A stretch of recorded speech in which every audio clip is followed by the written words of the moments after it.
We're arriving by train in the town of Santa Margherita Ligure, which is going to be our home base for several days while we explore some beautiful towns along the Italian Riviera coastline, including Portofino and Cinque Terre.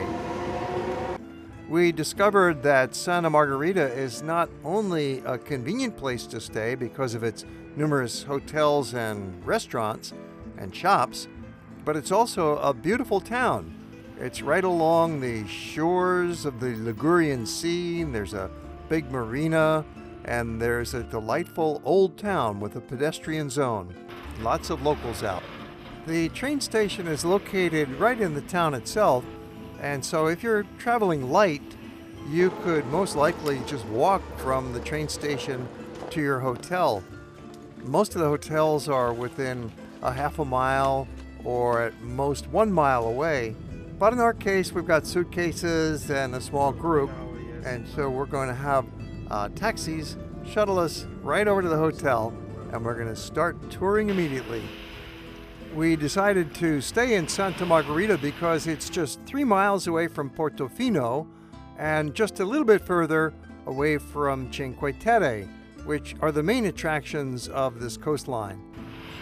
We have discovered that Santa Margherita is a classic town in its own right.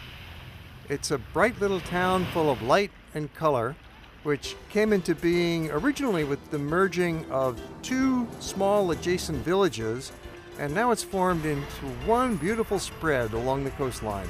It's ironic that Santa Margherita is not as famous as those other destinations, but it's just as nice. There's a charming waterfront park and promenade with benches and landscaping, beautiful palm trees, statues and fountains, and old orange-colored and brown buildings nestled right up against the harbor with their sidewalk cafes and shop fronts. In Santa Margherita Ligure, we're staying at the Laurin Hotel. It's 4 stars and it's right on the waterfront. Great location. Just 100 meters away from the center of town where you've got all the restaurants and the piazza, the pedestrian lanes, and the passeggiata in the evening. So consider Hotel Laurin when you're in Santa Margherita Ligure. This park has a statue of Christopher Columbus seemingly pointing out across the sea at the New World. Well, it's because Columbus is reputed to have been from the area, from Genoa, which is about 25 miles north from here along the coastline. And therefore, he might have even spent some time right here in Santa Margherita at some point during his career. Like many, if not most Italian towns, there's a statue in honor of Garibaldi, the great hero who led the battle for independence of Italy as a sovereign nation. When you get away from the waterfront and step into the old town just a block away, you'll find some very charming sidewalks covered by arcades with big pillars and shop fronts.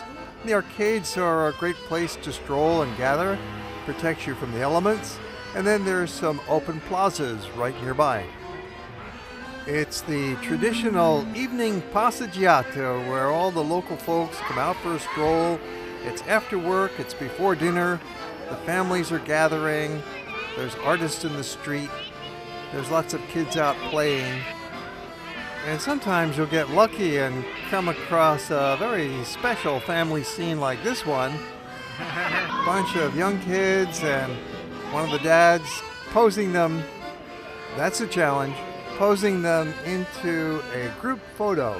This scene with the kids having fun and the local townspeople walking around is just an example of how Santa Margherita Ligure is really a local place. It's less of a touristic spot and more of an authentic Italian small town experience. It's a safe place, it's a friendly place, and yet it has a good variety of shops and restaurants and hotels that can really take care of the visitor. The town center is a pedestrian zone with several streets and piazzas just for people. No cars allowed. This is typical of what you're finding throughout Europe nowadays.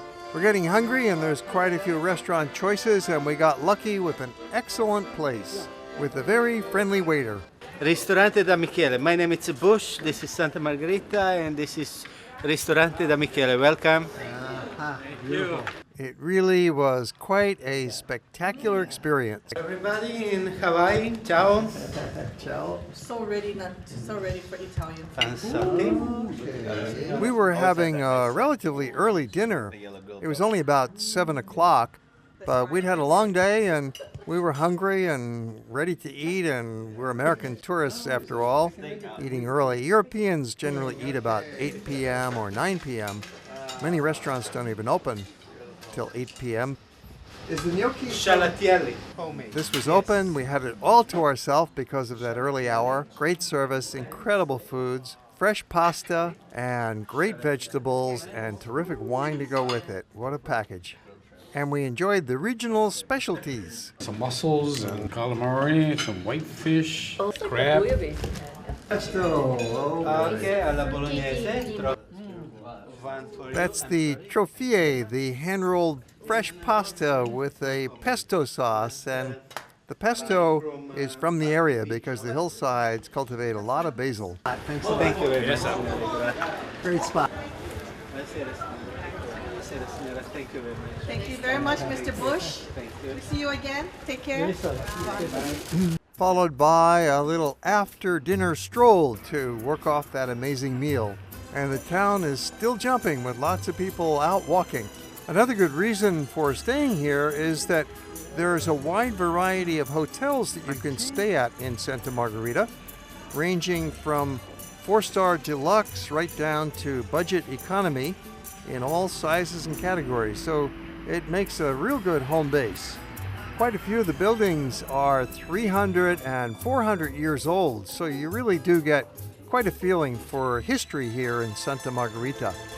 There's an outstanding Baroque church, and many of the painted decorations on the buildings harken back to the Baroque and even the Rococo eras. The area has quite a history.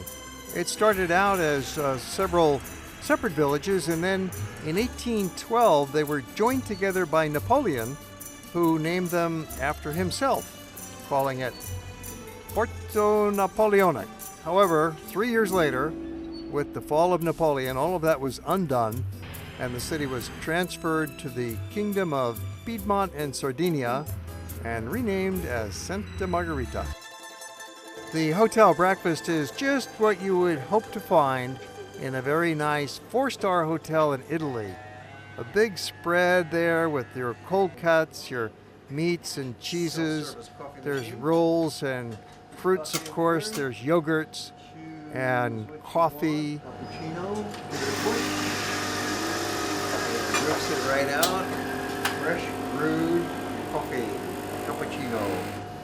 There's different kinds of beverages available, and it's a very nice setting. We have tables with a view looking out at the waterfront just right across the street. Just ideal. You've been watching our visit to Santa Margherita Ligure, which is part of our tour visiting Cinque Terre and Portofino nearby areas, and we have many more episodes of videos showing you those wonderful places. The 5 villages of Cinque Terre, incredible. And Portofino, one of the world's most famous jet-set destinations.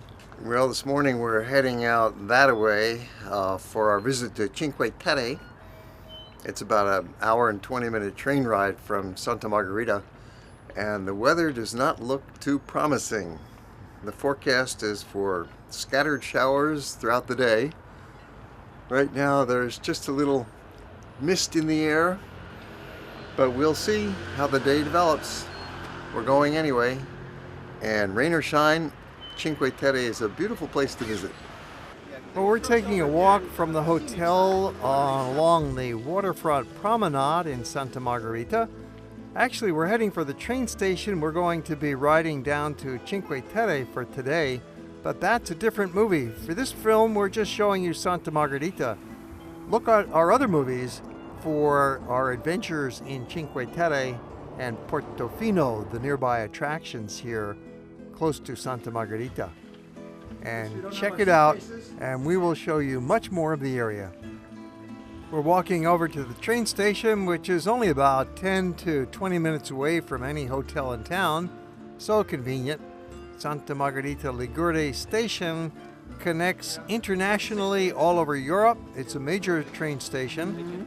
And it also has some of the local trains that connect directly down to Cinque Terre.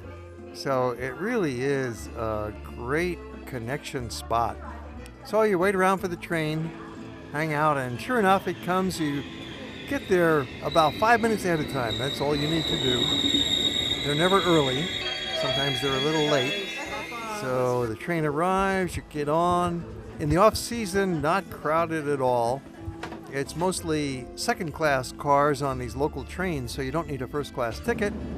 Conductor comes around, punches your ticket out, and you get some scenery out the windows. And soon enough, you have arrived at your next destination. So stay tuned and travel with us throughout Cinque Terre.